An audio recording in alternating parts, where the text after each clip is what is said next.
My parents called me a burden, refused to pay for college and left me. Years later they tried to profit off my success, but I turned the tables in court. So, my name's Josh, and I'm 27 now, running my own successful business.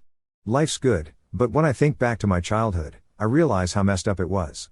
My parents, Stephen and Diane, were the definition of self-absorbed. They didn't just like their careers, they were obsessed with them. My dad was a hardcore business consultant, always crunching numbers and making deals, and my mom, she ran a chain of high-end boutiques, and her entire personality revolved around the words luxury and exclusive. Sounds like they had it all, right? But here's the thing, they never wanted kids. I wasn't part of their plan. I only existed because their families pressured them to settle down and have a child. They gave in, had me, and immediately regretted it. They didn't even try to hide it. Mom would say things like, "Do you know how many opportunities I missed because I had to be a mother?" Or, "If I didn't have to deal with you, I'd be dominating the West Coast fashion scene by now." Dad was worse. He'd look at me and go, "You've set us back years. If you hadn't been born, we'd have been so much further ahead." Yeah, they really said stuff like that to my face. Growing up in that house was like being tortured all the time. They were constantly busy with their businesses, so I was basically left to raise myself. If I needed help with homework, they'd brush me off. "Ask your teacher," Mom would say, barely looking up from her laptop. And Dad, he'd mutter something about how he was building an empire and didn't have time for my childish problems. I'd watch other kids at school get picked up by their parents who'd ask them about their day or cheer them on at events. Meanwhile, my parents couldn't care less. They never came to a single parent-teacher conference, school play, or science fair. It wasn't just neglect, it was complete disinterest. And when they did pay attention to me, it was only to criticize. I was a straight A student, but they never acknowledged it. Instead, they'd mock me for being into computers. "What kind of job are you going to get with that?" Mom would sneer. "Fixing laptops at a mall?" Dad would laugh and say, "You're not cut out for the real world. You'll never make it." But the worst part was how they treated me like I was the reason they weren't more successful. They acted like having me ruin their lives. If they were fighting about business, it always somehow circled back to me. Mom would shout, "If I didn't have to waste time on Josh, I'd have expanded by now," and Dad would reply, "He's a drain on us. We should have stuck to the plan, no kids." When you're a kid, you don't really understand what's wrong, but you feel it. I remember thinking, why do they hate me so much? For years, I thought it was my fault, that maybe if I was smarter or better at sports or less weird, they'd love me. But that didn't happen. The turning point came when I was about 16. My Aunt Laura, who's my dad's younger sister, visited us. She was one of the few family members who saw through my parents' perfect facade. We got along really well, and one day, I just broke down and told her everything. How my parents treated me, how they never supported me, how they blamed me for their setbacks. Laura wasn't surprised. In fact, she told me something that made everything click.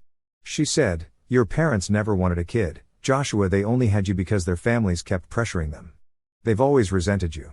Hearing that was like a gut punch. It hurt, but it also made things clearer. Their cruelty wasn't about me, it was about them. They saw me as an obstacle, not a person. After that, I stopped trying to win their approval. Why bother? Nothing I did would ever be good enough for them. Instead, I started focusing on myself. I threw myself into my studies and started thinking about how I could get out of their house and build a life of my own. The thing is, my parents didn't just ignore me, they actively tried to sabotage me. When I started applying for colleges, they told me they wouldn't pay for tuition, even though they could afford it without blinking. I begged them, saying, "This is my future," but Dad just laughed. "You don't have a future," he said. "You'll end up fixing computers for minimum wage." That moment was the last straw. I knew I couldn't rely on them for anything. If I wanted a future, I'd have to build it myself. By the time I was 17, I'd started saving up from odd jobs and tutoring gigs. I knew it wouldn't be enough, but I was determined to leave. My parents didn't care. In fact, they encouraged me to leave as soon as I graduated high school. "Don't let the door hit you on the way out," Mom said with a smirk. I packed my bags and moved in with Aunt Laura a few weeks before my 18th birthday. She wasn't rich, she worked in sales and lived in a modest apartment, but it felt more like home than my parents' mansion ever did. Laura had something my parents never did: compassion. When I first arrived, she looked me dead in the eye and said, "Josh, I can't promise to fix everything, but I'll help you as much as I can. You're not alone anymore." And you know what? For the first time in years, I actually believed someone had my back. The first hurdle was figuring out college. I'd been accepted into a decent university, but with no financial support from my parents, paying for it felt like climbing Everest with no gear. Aunt Laura immediately got to work. She wasn't the type to wallow or wait around for miracles. She sat me down at her tiny dining table and said, "We're going to apply for every scholarship, grant, and loan out there. If there's free money floating around, we're getting it." It wasn't easy. Most scholarships were highly competitive, and a lot of them required essays, interviews, or proof of financial need. The essays were fine. I had enough material to write a best-selling memoir about my parents' neglect. But convincing people I was deserving was harder. My parents' income disqualified me from many financial aid programs, even though they weren't giving me a dime. I remember one particular day when Laura and I were filling out applications. She looked at one of the forms, sighed, and said, "It's insane how your parents' money counts against you when they're the last people who'd actually help." She wasn't wrong. It felt like the system was rigged against me. Eventually, after weeks of writing essays, gathering recommendations, and jumping through bureaucratic hoops, I managed to secure a few scholarships. One of them covered 80% of my tuition, which was a massive relief. The remaining 20%, Laura insisted on covering it herself. I argued with her about it. I didn't want to be a burden, but she shut me down. "Josh," she said firmly, "helping you isn't a burden. Your family living with Laura wasn't just about survival, it was also about healing." She wasn't afraid to call out my parents' behavior for what it was: abusive. She'd say things like, "Josh, it's not normal for parents to treat their kid like a business liability," or, "You deserved better, and it's okay to be angry about that." Those conversations helped me realize that the problem wasn't me, it was them. While Laura was helping me with college stuff, I was also working odd jobs to save up for living expenses. I took on everything from tutoring high school students in math to working the late shift at a local diner. It was exhausting, but it felt good to earn my own money, even if it wasn't much. When college finally started, I moved into the dorms. It wasn't glamorous, just a small room with peeling paint and a roommate who snored like a chainsaw, but I didn't care. I was finally out of my parents' shadow, and that was all that mattered.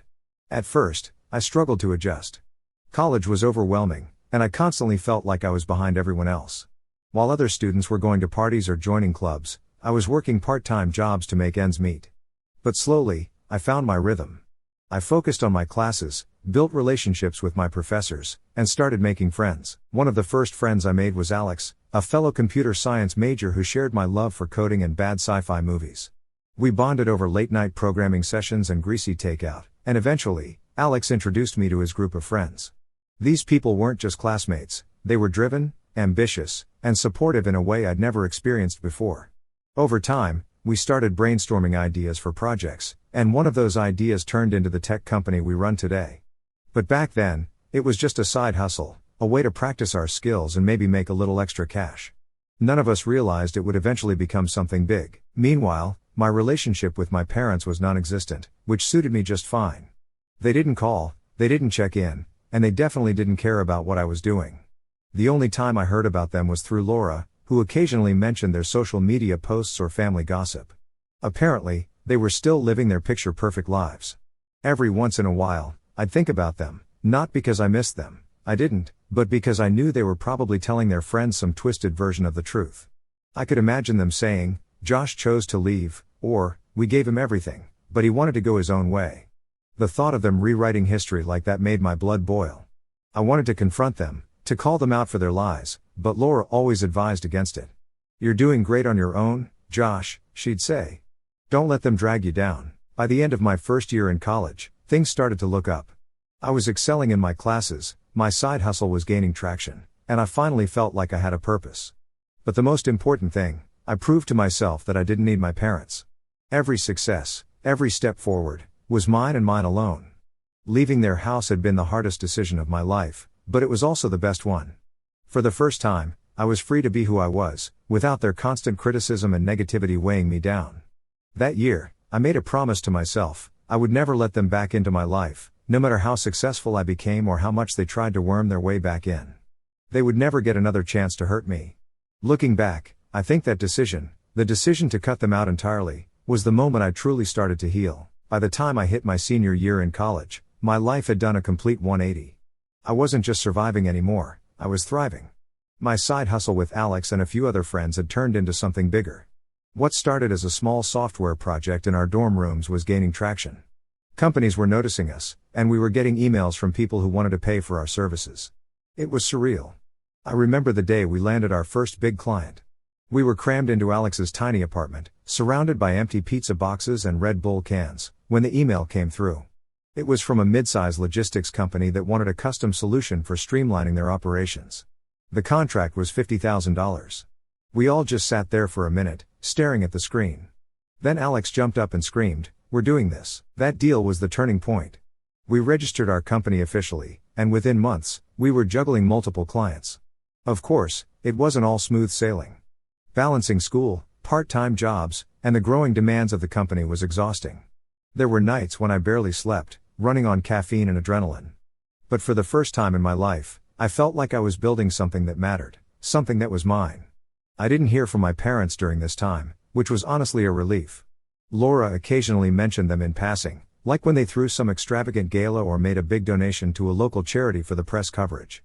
But other than that, they were a non-factor in my life. Then came graduation. I wasn't just graduating, I was valedictorian. That was a moment I dreamed of for years. Standing on that stage, giving my speech, and looking out at the crowd felt like validation for everything I'd been through. Laura was in the front row. She was practically bouncing in her seat, grinning from ear to ear. She'd been there for me through everything, and seeing her proud made the moment even sweeter. But guess who decided to crash the party? Yep, Stephen and Diane. They didn't reach out to me beforehand, didn't ask if I wanted them there, they just showed up. I spotted them outside the auditorium, mingling with other parents like they were part of the celebration. It took me a second to process what I was seeing. They were all dressed up, Mom in one of her designer dresses and Dad in a suit that probably cost more than my tuition. I walked right past them on my way in, pretending I didn't see them. I wasn't going to let them ruin my day. After the ceremony, I planned to meet up with Laura and my friends to celebrate. But as soon as I stepped outside, there they were. Mom was all smiles, waving me over like we were best friends. "Josh, darling, there you are." I didn't even try to hide my annoyance. "What are you doing here?" I asked. Mom's smile faltered, but she recovered quickly. "We wanted to be here for your big day. It's such a proud moment for the family." Family? The audacity of that word coming out of her mouth almost made me laugh. Dad chimed in, "You're valedictorian. That's a huge achievement. We wouldn't miss it for the world." I stared at them for a moment, trying to decide if they were delusional or just plain selfish, probably both. "You didn't even know I was valedictorian," I said. "You're here because it looks good for you, not because you care about me." That hit a nerve. Mom's smile vanished completely, and Dad's face turned red. "That's not true," he said, but his tone wasn't convincing. "Really?" I shot back. "Because the last time I saw you, you told me I didn't have a future. You kicked me out, refused to help with college, and now you're suddenly proud parents? Spare me." Laura stepped in at that point, probably sensing I was about 2 seconds away from making a scene. "Josh," she said gently, "let's go celebrate with your friends." I turned on my heel and walked away, leaving them standing there looking stunned. That night, I celebrated with Laura, Alex, and the rest of my friends. We went out for drinks, laughed until our sides hurt, and toasted to the future. My parents? I didn't give them another thought. But they weren't done. Over the next few weeks, they tried reaching out. They sent emails, left voicemails, even sent a handwritten letter, which was definitely Mom's idea. Dad wouldn't bother. In all of them, they claimed they just wanted to reconnect and be a family again. I wasn't buying it. They'd made it clear my whole life that I was nothing more than an inconvenience to them. Now that I was successful, they wanted back in? Yeah, no. At first, I ignored them, but then they started getting bolder. One day, I got a message from a mutual family friend congratulating me on my success and mentioning how proud my parents were. Apparently, they'd been telling people that they'd always supported me and were instrumental in my achievements. That was the last straw. I sent them a single email: "Do not contact me again. I'm done." From that point on, I made sure they were completely cut off. No phone calls, no emails, no chance for them to insert themselves into my life. Looking back, that period was one of the most important in my life. I realized that success isn't just about what you achieve, it's about who you surround yourself with. My friends, my aunt, and the team I built with Alex were my real family. Stephen and Diane? They were nothing more than strangers who happened to share my DNA. I thought I was finally free of my parents after graduation. I moved to a new city, set up shop with my business partners, and started focusing on growing the company. Life was finally falling into place. My relationship with Laura stayed strong, My friends became like family, and business was booming. But of course, Stephen and Diane couldn't stay out of my life for long. It started with a random phone call. I almost didn't answer because the number wasn't saved in my phone, but something told me to pick up. "Josh, it's your mother," came Diane's voice, dripping with fake warmth. I hadn't heard from her for over a year, but her tone instantly brought back memories of every manipulative conversation we'd ever had. "What do you want?" I asked flatly. "We've been hearing about your business. It sounds like you're doing really well," she said. I could feel where this was going, but I let her continue. "Your father and I have been thinking," she said, her voice taking on that tone she used when she was trying to sell an idea she knew wasn't going to land. "We'd like to invest in your company. We could bring so much to the table: connections, advice, financial backing. It's the perfect opportunity for all of us." I couldn't help but laugh. "You've got to be kidding me," I said. "No, we're serious," she replied, her tone growing defensive. "We've always believed in your potential, and now that you've proven yourself, we think it's time to put the past behind us and work together as a family." That was it for me. "You want to work together as a family?" I said, my voice sharp. "Where was that energy when I was applying for colleges or when I was living off ramen in my dorm because you refused to help? You're only interested now because you think you can make money off me." Diane sputtered, trying to come up with some excuse, but I hung up before she could finish. I thought that would be the end of it, but I should have known better. The next day, I woke up to an absolute mess. My phone was blowing up with messages from Alex and my other business partners. They had all seen the same thing: a Facebook post from my parents, tagging not just me but also my company and everyone associated with it. The post was a masterpiece of lies and manipulation. They claimed I was a fraud, that my company only existed because of their generous financial support, and that I had cut them out of my life after using their money to get ahead. They made it sound like I was some spoiled brat who had turned his back on the people who had given me everything. And because they tagged my business partners, clients, and even some of our investors, the post got traction fast. Comments started pouring in, some people congratulating my parents, others questioning my integrity. And they were dragging it through the mud to boost their own egos. After I calmed down, after Alex convinced me not to throw my phone out the window, I knew I needed to respond. But I didn't want to stoop to their level and get into a public argument on Facebook. That's not how I operate. Instead, I decided to let the truth speak for itself. Here's the thing: I had receipts. Back when I was still living with my parents, I started recording videos of their behavior. At first, it was just for my own sanity, a way to remind myself that the things they said and did weren't normal. But as time went on, I realized those recordings could be my shield if I ever needed to prove how awful they were. I had footage of Diane berating me for wanting to go to college, Stephen telling me I'd never amount to anything, and both of them openly admitting they wished I hadn't been born. I uploaded those videos to my public Instagram account, along with a detailed post explaining the reality of my relationship with my parents. I laid everything out: how they never wanted me, how they kicked me out when I turned 18, and how they were now trying to profit off my success. I didn't hold back, but I also didn't embellish. The truth was damning enough on its own. The response was overwhelming. Within hours, the post went viral. People were sharing it, commenting in disbelief, and calling out my parents for their lies. The tone of the conversation shifted fast. Suddenly, everyone was on my side. But the fallout for Stephen and Diane was brutal. Their friends, their colleagues, and even their clients started distancing themselves. I heard through Laura that the backlash was so bad that Mom had to shut down her boutique social media accounts because of the hate messages pouring in. Good. Meanwhile, I wasn't done. I contacted my lawyer, Sarah, and explained the situation. She took one look at the Facebook post and said, "This is defamation, plain and simple. We're going to sue." Sarah didn't mess around. Within days, she filed the paperwork, citing not just the harm to my personal reputation but also the damage to my business. Alex and the rest of the team were fully on board. They'd seen the impact firsthand, with clients pulling out of deals and investors hesitating to move forward. When my parents were served with the lawsuit, they freaked out. I got a series of frantic voicemails from Diane, alternating between tearful apologies and angry accusations. Stephen, of course, took the tough guy route, leaving a single message that said, "You're making a big mistake, Joshua. This won't end well for you." "Sure, Dad, because your track record with predictions has been so great." I didn't respond. I let Sarah handle everything while I focused on damage control with my business. My partners and I reached out to every client and investor personally, explaining the situation and providing proof of the truth. It was a lot of work, but it paid off. By the end of the week, we had regained most of the trust we'd lost. My parents, on the other hand, were starting to realize they'd seriously miscalculated. When the lawsuit hit my parents, they didn't just lose their minds, they lost any sense of strategy. Instead of laying low or hiring a good lawyer to handle things quietly, they went full chaos mode. They started calling everyone in the family, crying about how I was ruining their lives and trying to paint themselves as the victims. The irony, they hadn't spoken to most of these relatives in years.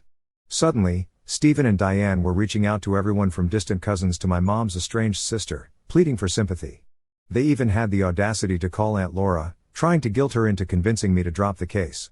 Laura, being the absolute badass she is, shut them down immediately. She told them in no uncertain terms that they had no one to blame but themselves. "Josh owes you nothing," she said. "You made your bed, now lie in it." Then she hung up. Meanwhile, I stayed focused on the lawsuit. Sarah was working overtime, gathering evidence, filing motions, and prepping for what was shaping up to be a major legal showdown. She assured me we had a solid case, but she also warned me that my parents would try every dirty trick in the book to avoid taking responsibility. She wasn't wrong. About a week after the lawsuit was filed, my parents launched their next attack. They tried to undermine me publicly again. This time, instead of another Facebook post, they started contacting local media outlets, pitching themselves as the misunderstood parents of a ruthless tech CEO. One of the smaller local papers actually ran their story. The article was a mess, full of half-truths and outright lies. It described me as an ungrateful son who had turned his back on his loving parents after they sacrificed so much for him. They claimed they'd supported me financially through college, a total lie, and that I had cut them off for no reason. When I saw the article, I was furious. My parents weren't just attacking me anymore, they were actively trying to destroy my reputation in the community. I sent the article to Sarah, and she immediately added it to our defamation case. But I wasn't just going to sit back and let them control the narrative. I decided it was time to escalate. The next day, I sat down with Alex and my other business partners to discuss our strategy. They were all on board with going public again, this time with more clarity and context. "People need to know the whole story," Alex said. "You've been way too nice for too long." So, I made another Instagram post. This time, I didn't just share the videos, I shared screenshots of text messages and emails from my parents dating back years. Messages where they called me a waste of time and money, where they refused to help with college, and where they explicitly said they didn't care about my future. I also addressed the local newspaper article directly, refuting every single lie they told. I included receipts, bank statements showing I'd paid for college myself, letters from my scholarships, and even a heartfelt note from Aunt Laura that she'd written me during my first semester. The post blew up. Within hours, it had tens of thousands of likes and comments.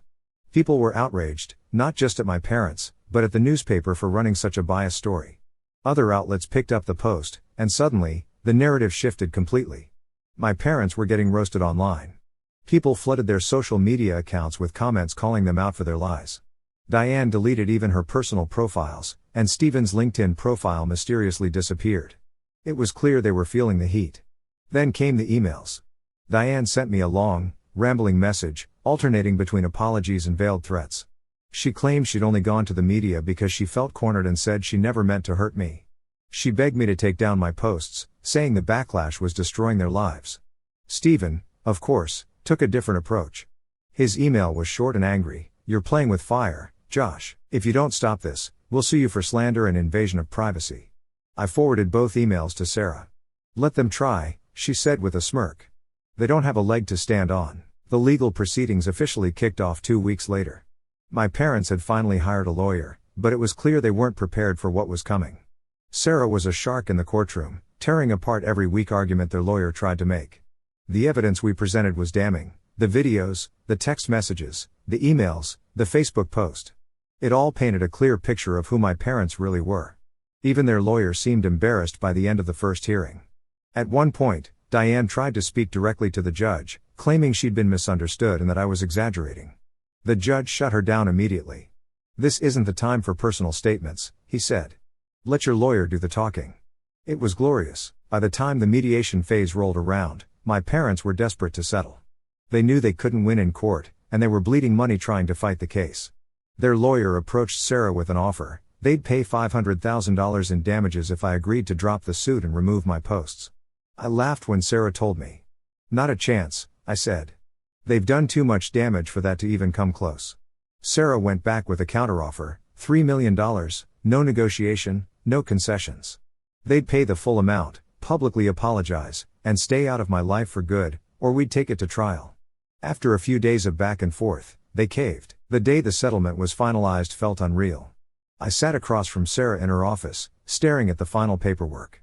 Stephen and Diane had agreed to pay the full $3 million, issue a public apology, and, best of all, they were legally barred from contacting me ever again. When Sarah handed me the pen to sign the papers, I hesitated for a second, not because I had doubts, but because this moment was so much bigger than the money. It was about standing up for myself, proving that they couldn't control me anymore. Once I signed, it was done, no appeals, no second chances. They were out of my life for good. Their public apology was everything I hoped it would be: awkward, forced, and completely humiliating for them.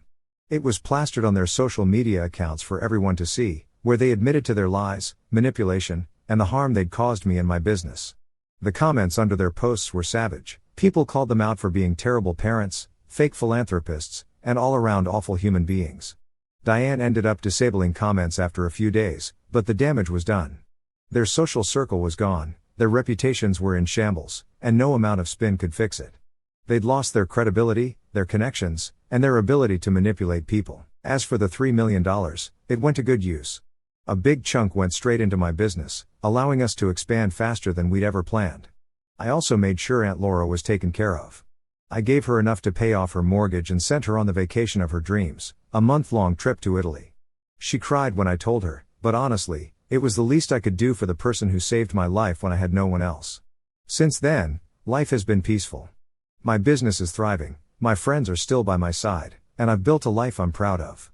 For the first time, I feel like I'm in control of my own story, instead of living in the shadow of Stephen and Diane's selfishness. Do I ever think about them? Sometimes. I wonder if they regret the choices they made or if they're still sitting in their big house, blaming me for everything that went wrong in their lives. But honestly, I don't care. Their opinions, their lies, their existence, it's all irrelevant to me now. So, yeah, that's my story. A little messy, a little chaotic, but it all worked out in the end. To anyone dealing with toxic parents or family, don't let them define you. Build your own life, surround yourself with people who actually care about you, and don't be afraid to fight back when they try to tear you down.